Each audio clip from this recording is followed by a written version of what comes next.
Hello दोस्तों, आप सभी का आरवी क्लासेज में स्वागत है। तो दोस्तों, आप आज हम जो डिस्कस करने जा रहे हैं वो हमारे बोर्ड के रिगार्डिंग बहुत ही इम्पोर्टेंट क्वेश्चन है, जो कि हम साइंस के क्वेश्चन लेके आए हैं। तो दोस्तों, आज हम very very important question 1 marks के क्वेश्चन हम डिस्कस करेंगे आज इसमें। Class 10 science 2023 board important question, जो कि हर साल एग्जाम में पूछे जाते हैं। वही हमने क्वेश्चन इसमें उठाए गए हैं और इनमें से 100% श्योरिटी है कि इनमें से क्वेश्चन हमारे 1 नंबर के जरूर आएंगे। तो दोस्तों, पहला क्वेश्चन है, why is hydrogen peroxide kept in coloured bottles. हमारा जो हाइड्रोजन पेरोक्साइड है वो कलर्ड बोतल में क्यों रखा जाता है? तो उसका आंसर देना हमें। Hydrogen peroxide decomposes into H2O and O2 in the presence of sunlight and hence to prevent decomposition they are kept in colored bottle। तो हम क्या करते हैं कि अगर हमने हाइड्रोजन पेरोक्साइड को सनलाइट की उपस्थिति में अगर हम उसे हीट करते हैं तो हमारा जो आएगा 2H2O प्लस O2, मतलब पानी और ऑक्सीजन में क्या हमारा वो डिवाइड हो जाता है और इसीलिए हमें क्या करना पड़ रहा है, they are kept in coloured बोतल। तो हमें ये कलर्ड बोतल में क्या रखना पड़ रहा है। नेक्स्ट क्वेश्चन देखेंगे हम, question number 2, give reason why do chips manufacturers usually flush bags of chips with gas such as nitrogen. तो इस क्वेश्चन में पूछा जा रहा है कि this question is based on the concept of rancidity to prevent the oil and fats of the chips from being oxidized और become rancid. मतलब हमारे जो चिप्स के जो पैकेट होते हैं उनके अंदर क्या भरा जाता है, जो वो फूल जाते हैं। अगर हम उसे ना भरें तो क्या है, तो हमारे क्या रेंसिड, मतलब एक तरह से उसमें खराबी आ जाती है। तो इस वजह से हमने क्या है कि उस पैकेट में नाइट्रोजन गैस भर देते हैं। तो दोस्तों, नेक्स्ट क्वेश्चन देखेंगे हम, थर्ड। तो right a chemical equation for double displacement reaction. तो डबल डिस्प्लेसमेंट रिएक्शन की इक्वेशन है Na2SO4 plus BaCl2 equal to BaSO4 plus 2NaCl। तो इसमें डबल डिस्प्लेसमेंट रिएक्शन है। तो इसमें क्या है, आप देख सकते हैं कि जो Ba है उसने Na को रिप्लेस किया इधर, तो हमारा जो BaSO4 एंड Na2Cl2 तो 2NaCl हो जाएगा। नेक्स्ट क्वेश्चन देखेंगे हम लोग, what happens to pH when milk changes to curd. जब हमारा दूध से जब दही बनता है तो उसके पीएच में क्या बदलाव देखने को मिलते हैं। तो उसमें देखेंगे हम लोग, when milk changes into curd its pH will decrease because curd contains lactic acid. तो हमारी जो कर्ड होता है उस कर्ड में क्या मिले जाते हैं, हमको एसिड मिलता है। सो H positive ions concentration increases and दस पीएच विल डिक्रीज। तो दोस्तों, मैं इसमें एक ऐड कर देना चाह रहा हूँ इन्फॉर्मेशन। हमें मालूम है एक हमारा पीएच स्केल होता है जिसमें 0 से स्टार्ट होता है, 7 से और एंड 14 तक जाता है। इसमें क्या है, H पॉजिटिव आयन की अधिकता होती है और यहाँ किसकी अधिकता होती है, OH माइनस की। इसमें इसको हम बोला जाता है एसिड और इसे बोला जाता है बेस। तो दोस्तों, हमारा ये अगर पूछा जाए 7 से ऊपर हमारा कैसा नेचर शो करता है, तो हम बोलेंगे बेसिक नेचर शो करता है। तो दोस्तों, नेक्स्ट क्वेश्चन देखते हैं हम लोग 5। तो नेक्स्ट क्वेश्चन 5 देखेंगे हम लोग। तो क्वेश्चन 5 में पूछा गया है, why 1 mole HCl has higher concentration of H positive ions than 1 mole CH3COOH।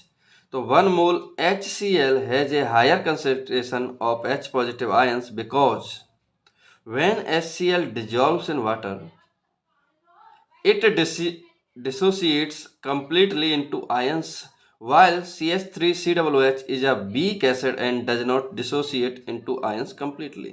तो हमारे HCl और CH3COOH में अंतर इतना है कि CH3COOH क्या वीक एसिड है और HCl हमारा स्ट्रॉन्ग एसिड है, जो कि वो आसानी से पॉजिटिव आयन में क्या होता है, टूट जाता है। तो इसीलिए हमारा क्या होगा कि जो CH3COOH है वो हमारा वीक एसिड होने की वजह से ये आयंस में कम्प्लीटली टूट नहीं पाता। नेक्स्ट क्वेश्चन देखेंगे दोस्तों हम लोग, write the name and chemical formula of the products formed by heating gypsum at 373 kelvin. तो हमने अगर जिप्सम को 373 केल्विन पर अगर गर्म करते हैं तो हमें क्या प्रोडक्ट मिलता है वो देखेंगे। The chemical formula of gypsum, gypsum का केमिकल फार्मूला क्या है, CaSO4.2H2। जिप्सम का केमिकल फार्मूला होता है CaSO4.2H2O and when gypsum is heated at 373 kelvin we get plaster of Paris, जिसे हम POP बोलते हैं। तो दोस्तों देखेंगे इसकी केमिकल इक्वेशन क्या है। CaSO4.2H2O जिसे हम जिप्सम बोलते हैं, एरो CaSO4.12H2O प्लस 3/2H2O। जो CaSO4.12H2O उसका नाम है, एक्चुअल में केमिकल नेम है calcium sulphate hemihydrated salt, calcium sulphate hemihydrated salt. तो दोस्तों देखते हैं नेक्स्ट क्वेश्चन।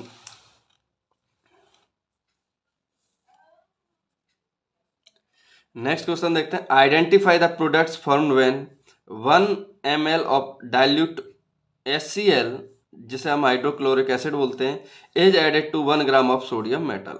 तो ये कहना चाह रहा है जब हम Na के साथ जब हम HCl की रिएक्शन कराते हैं तो हमें मिलता क्या है, sodium chloride and hydrogen gas. तो दोस्तों हम देख सकते हैं इसमें उसने बोला कि अगर हम Na की रिएक्शन मीन्स सोडियम की रिएक्शन अगर हम HCl के साथ कराते हैं तो हमें मिलता है NaCl प्लस H2 गैस। तो Na के अगर हम इसे बैलेंस करें तो इसे 2Na एंड 2HCl कर देंगे तो ये हो जाएगा 2NaCl plus H2 hydrogen gas हमारी निकल जाएगी इससे। तो नेक्स्ट देखते हैं दोस्तों अगला question, why are the heating elements of electric toasters and electric irons made of an alloy rather than a pure metal due to high resistivity of alloys rather than its constituent metals. तो हमारे जो resistivity high की वजह से जो हमारे अलग जो मेटल्स हैं एलॉय में सबसे ज़्यादा रेजिस्टिविटी होती है compare to other single metals के हमारे। नेक्स्ट क्वेश्चन देखते हैं हम लोग, name a cyclic unsaturated carbon compound. तो हमसे क्या कार्बोनिक अनसैचुरेटेड कार्बन कंपाउंड का नाम पूछा गया है, तो उनका नाम या तो हम साइक्लोपेंटेन बोलें या साइक्लोहेक्सेन फार्मूला हमारे ये किसके हैं, अनसैचुरेटेड कार्बन कंपाउंड के। तो दोस्तों नेक्स्ट क्वेश्चन देखते हैं हम लोग,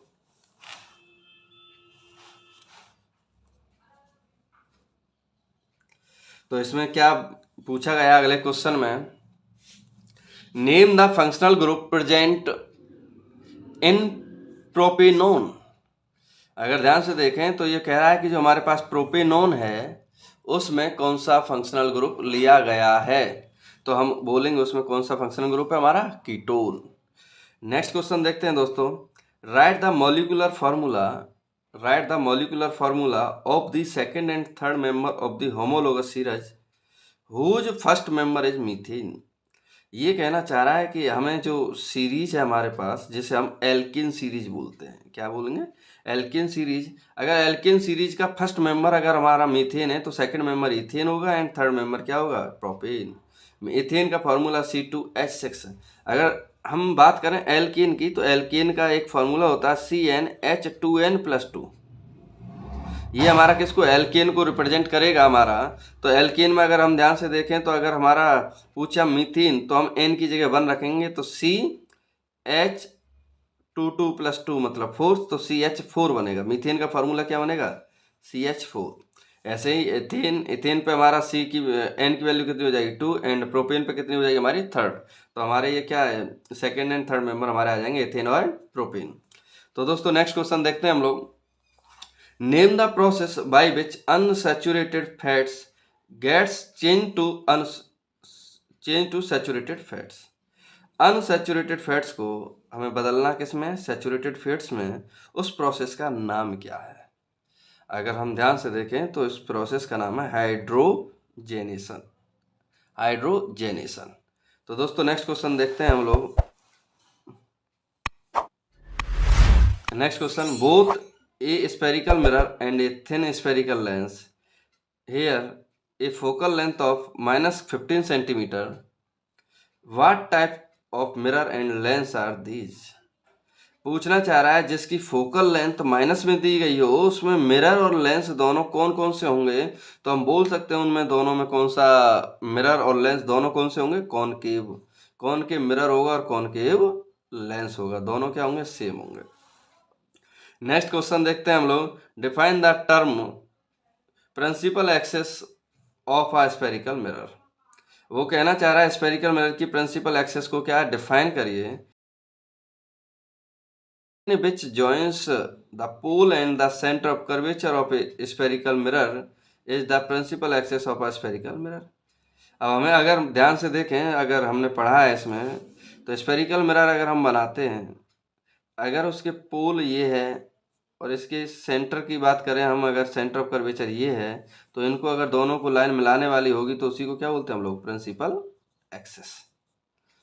नेक्स्ट क्वेश्चन देखते हैं हम दोस्तों, what is meant by power of a lens. Lens की पावर का मतलब क्या है एक्चुअल में, तो आंसर है इसका, the ability of a lens to converge और diverge the rays of light is called power. It is equal to the reciprocal of the focal length. तो फोकल लेंथ की अगर हम बात करें तो P बराबर हमारा एक फॉर्मूला होता है 1/f, जो पावर को क्या करता है, रिप्रेजेंट करता है। P बराबर 1/f। जब हम बात करें कि हमारी जो पावर की यूनिट होती है, इसी में थोड़ा सा ऐड करना चाहता हूँ, जो पावर की यूनिट होगी, तो पावर की यूनिट होती है डायोप्टर। अगर मैं बात करूं कि मैं इसके फॉर्मूला की, तो 1/f, एफ हम लेंगे मीटर में, और यही अगर वो एफ सेंटीमीटर में दे तो एफ सेंटीमीटर में तो लेंगे, लेकिन एफ को 1 की जगह कितना आ जाएगा, 100। तो हमारा एक फार्मूला कैलकुलेशन में ये बहुत हेल्पफुल होते हैं, और ये एग्जाम में इससे भी क्वेश्चन पूछा जा सकता है कि बताओ पावर कितनी होगी, या फिर फोकल लेंथ कितनी होगी, मीटर या सेंटीमीटर, किसी के भी रिगार्डिंग पूछ सकते हैं। तो नेक्स्ट देखते हैं दोस्तों हम लोग, नेक्स्ट क्वेश्चन है, name the part of the human I that helps in changing the focal length of the eye lens. I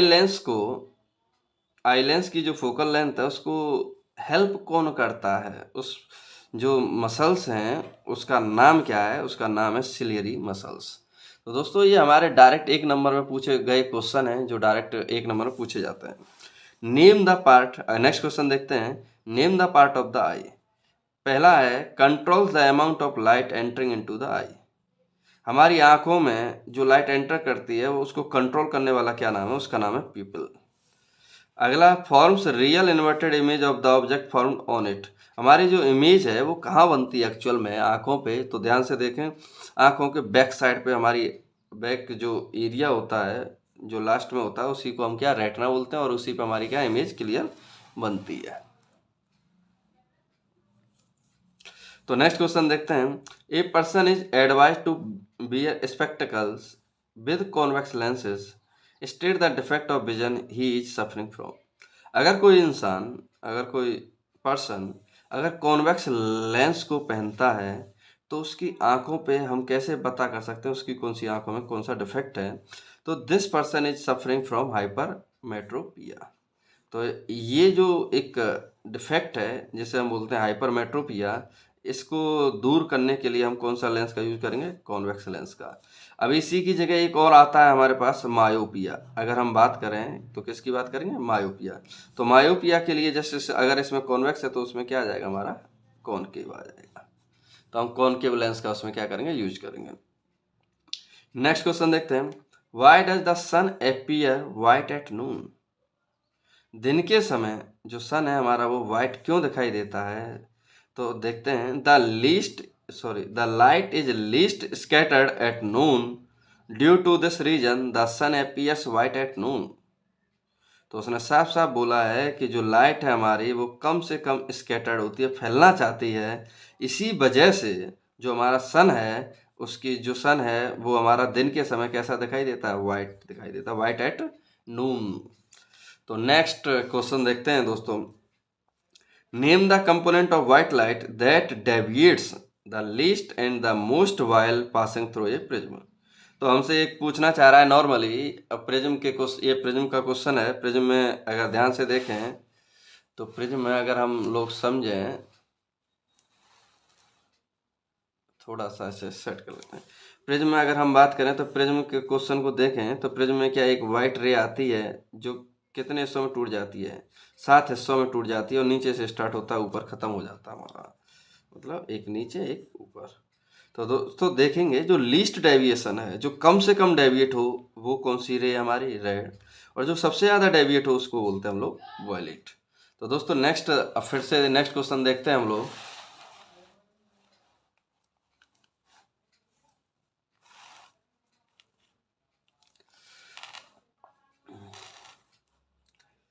next question है हमारा,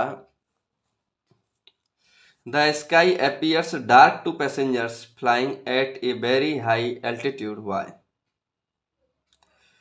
तो इसका आंसर है due to lack of atmosphere, due to lack of atmosphere scattering is not prominent, scattering is not prominent.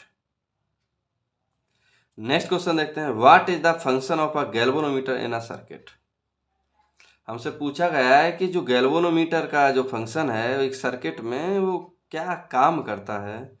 तो हम बोल सकते हैं जो करंट है उसको या तो डिटेक्ट करता है, पहचानता है, या डायरेक्शन उसकी क्लियर करता है।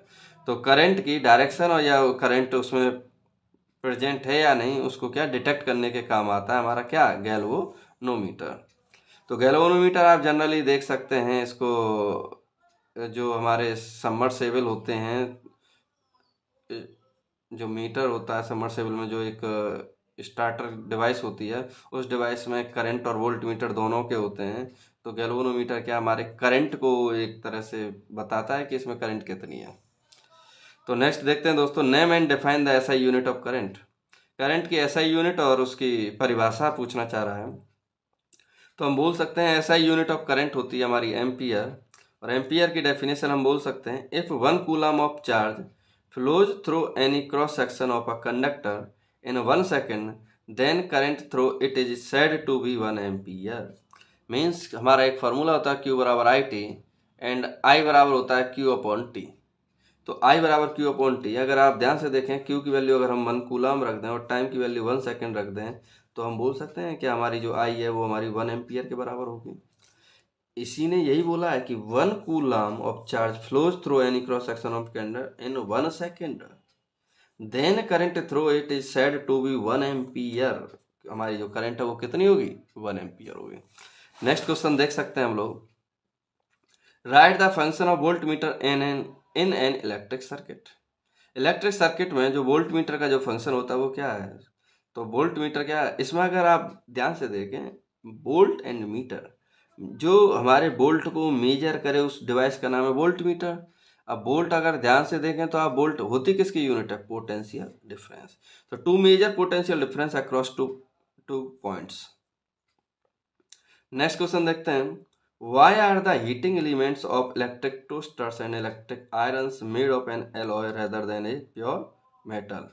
तो हम बोल सकते हैं इसमें, due to high resistivity of alloys rather than its constituting metals. जो हमारे एलॉय होते हैं, जो एलॉय बनते हैं एक दो या दो से अधिक मेटल से मिलकर, तो उनकी जो रेजिस्टिविटी होती है वो हाई होती है कंपेयर टू जो सिंगल मेटल्स होती हैं उनसे। तो नेक्स्ट क्वेश्चन देख सकते हैं दोस्तों हम लोग,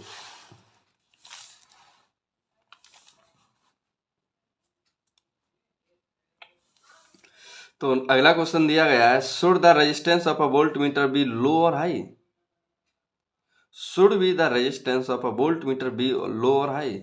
हमेशा जो वोल्ट मीटर होता है, वोल्ट मीटर का जो रेजिस्टेंस होता है वो हमेशा कितना होता है? हाई। तो in parallel connection less current Passage through high resistance. जहाँ रेजिस्टेंस ज़्यादा होगा वहाँ करंट ऑटोमेटिक क्या होगी? कम से कम होगी। नेक्स्ट क्वेश्चन देखते हैं दोस्तों, जो नेक्स्ट क्वेश्चन है बहुत ही इंपॉर्टेंट है, वेरी वेरी इंपॉर्टेंट। हम इस क्वेश्चन को ट्रिपल स्टार दे सकते हैं क्योंकि ये क्वेश्चन जनरली हर बार आता ही आता है, क्योंकि ये क्वेश्चन राइट ऐसा यूनिट ऑफ रेजिस्टिविटी, इसमें बच्चे बहुत कंफ्यूज हो जाते हैं। तो इसकी यूनिट है ओम मीटर, शॉर्ट में उसे ओम एम लिखते हैं। इसका थोड़ा सा और मैं बता देता हूँ, इसका फॉर्मूला होता है आर बराबर रो इंटू एल बाई। ये जो रो है एक्चुअल में इसी को क्या बोलते हैं हम लोग? रेजिस्टिविटी। आर रेजिस्टेंस है, एल है लेंथ एंड ए है हमारा एरिया। तो आर चाहिए तो रो चाहिए, तो आर इंटू ए, इसका नाम है एक्चुअल में rho. R into A upon L, R की यूनिट होती है ओम एंड एरिया की होती है metre square upon metre. 1 metre से मीटर तो ओम मीटर आ जाएगी, क्या आ जाएगी?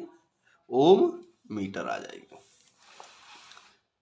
नेक्स्ट क्वेश्चन देखते हैं हम लोग, why does the cord of an electric oven not glow while its heating element does.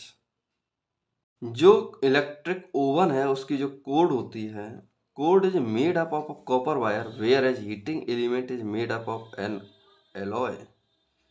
तो इस क्वेश्चन में आप देख सकते हैं जो कोड है वो हमारी किसकी बनी होती है, कॉपर वायर की, और जबकि जो हमारे हीटिंग एलिमेंट है वो किसके बने होते हैं, एलॉय के। तो नेक्स्ट क्वेश्चन देखते हैं हम लोग what is meant by magnetic field. हमसे पूछा गया है कि जो हमारा मैग्नेटिक फील्ड है उसका मतलब क्या है। तो magnetic field is an area around the magnet in which it's magnetic force can be experienced. अब ये कहना चाहता है, अगर आप एक एक्सपेरिमेंट करके देखें, अगर यहाँ मान लो हमारे आयरन नील्स पड़े हुए हैं और हमने ऊपर से एक मैग्नेट ली और इस मैग्नेट को हमने क्या इसके ऊपर थोड़ा सा इसके पास लाते हैं, आयरन नील्स जिन्हें हम चोबा बोलते हैं, अगर हम इनके पास लाएं तो अगर आप देखेंगे तो हम जब इसके पास लाते हैं तो ये हमारे जो चोबे हैं, नील्स हैं, आयरन नील्स, वो क्या है, राउंड करते हैं, मूव करते हैं, नाचने लगते हैं। वो नाचते किस वजह से हैं, उसका क्या एग्जाम्पल है। तो दोस्तों उसके पीछे क्या है, मैग्नेट से एक फील्ड निकल रहा है। Magnetic field is an area around a magnet in which it's magnetic force can be experienced. जब वो नाचने लगते हैं तो उनके पास क्या एक मैग्नेटिक जो फोर्स होता है वो उन्हें फील होने लगता है, और उसी को, उस प्रोसेस को, उस घटना को हम बोलते हैं मैग्नेटिक फील्ड।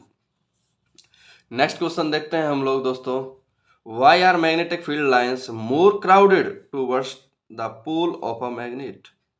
मैग्नेट के पोल की तरफ क्राउडेड क्यों ज्यादा होती है मैग्नेटिक फील्ड लाइन्स की। भाई इसका आंसर है the magnet is stronger at the poles so the magnetic field lines are crowded at the poles.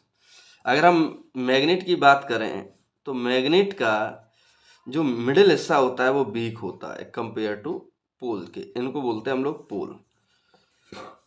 तो पोल पे हमारा मैग्नेटिक फील्ड स्ट्रांग होता है कंपेयर टू सेंटर। सेंटर में क्या होता है, वीक होता है, जिसकी वजह से पोल पर मैग्नेटिक फील्ड लाइंस ज़्यादा होती हैं एंड कंपेयर टू वीक। इसीलिए हम क्या बोलते हैं, the magnet is stronger at the pole so the magnetic field lines are crowded at the poles. Next देखते हैं, why does a compass needle show deflection when brought near a current carrying conductor. अब इस question को आप देखें तो इसमें ये कहना चाह रहा है कि अगर हम मान लो करंट कैरिंग वायर में, अगर करंट कैरिंग वायर के पास अगर हम कोई कंपास नीडल लाते हैं तो वो डिफ्लेक्ट शो करता है। तो जब हम ये चैप्टर पढ़े थे तो उस चैप्टर में एक एक्सपेरिमेंट है ओरेस्टेड साहब का, तो उन्होंने क्या किया, जब अगर मान लो किसी तार में अगर हम एक कंपास नीडल लाते हैं, अगर उसमें हम मान लो ये नॉर्थ है ये साउथ है, जब भी हम उसमें करंट फ्लो करते हैं तो ये क्या होती है, कंपास नीडल जो होती है वो डिफ्लेक्ट कर जाती है, और डिफ्लेक्ट कर जाती है। इससे हमें एक हमारे दिमाग में एक आइडिया आता है कि भाई इसके आसपास जो करंट कैरिंग वायर है उसके आसपास एक क्या जनरेट होता है, मैग्नेटिक फील्ड।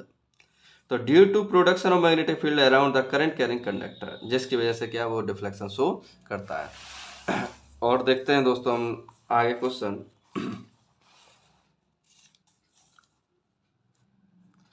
नेक्स्ट क्वेश्चन है, state an important advantage of using AC over DC. कहना चाह रहा है कि एसी और डीसी में सबसे ज़्यादा इंपॉर्टेंट एडवांटेज क्या है। In case of AC electric power can be transmitted over long distances. जो इलेक्ट्रिक पावर है जो हमको आज अपने घरों पे जो मिलती है उसे हम कहीं भी दूर जाके ले जा सकते हैं without much loss of energy. ऐसा डीसी के केस में नहीं है। डीसी का मतलब है आपका एक तरह से नॉर्मली इन्वर्टर करंट को और जो हमारे ट्रांसफार्मर की जो लाइट होती है उन दोनों में अंतर है। इसीलिए उन्होंने बोला electric power can be transmitted over long distances. And last question हमारे इसका टॉपिक का, what is the use of earth wire in domestic electric circuit. दोस्तों इस क्वेश्चन में जो हमारा अर्थ वायर है उसको बड़ा ही इंपॉर्टेंट है हमारा अर्थ वायर। तो इसमें देखेंगे, to ensure that any leakage of current to metallic body of the appliance does not give shock to the user. अगर ये अगर जब भी अगर देखो आप हमारे जब भी घरों में फिटिंग होती है, अंडरग्राउंड फिटिंग होती है, तो उसमें एक वायर डाला जाता है अलग से, अर्थ वायर। वो इसलिए कभी कभार आपने अगर ऐसा फील किया हो, अगर मान लो हमारे घरों में अर्थ वायर नहीं है, कभी कभार आप जब फ्रिज खोलते हैं तो फ्रिज में कभी कभार आपको हल्का सा करंट का सा झटका सा फील होता है। तो वो अगर हमारे घरों में अर्थ वायर होता तो वो करंट का झटका सा हमें फील नहीं होता फ्रिज खोलने पे। कभी कभार फ्रिज खोलने पे या वॉशिंग मशीन में कहीं ना कहीं हल्का सा एक एहसास हो जाता है करंट का। तो अगर अर्थ वायर होता तो वो हमको एहसास बिल्कुल ना होता। अर्थ वायर का बहुत यूज है। तो दोस्तों हमारा जो लास्ट क्वेश्चन था वो इसी पे ख़त्म होता है। तो दोस्तों ये जो है हमारे 1 मार्क्स के क्वेश्चन हैं, इन्हीं में से भरोसा रखिए, इनको लास्ट टाइम तक आप इनको रिवाइज कर जाइए, इन्हीं में से क्वेश्चन जरूर फंसेंगे हमारे।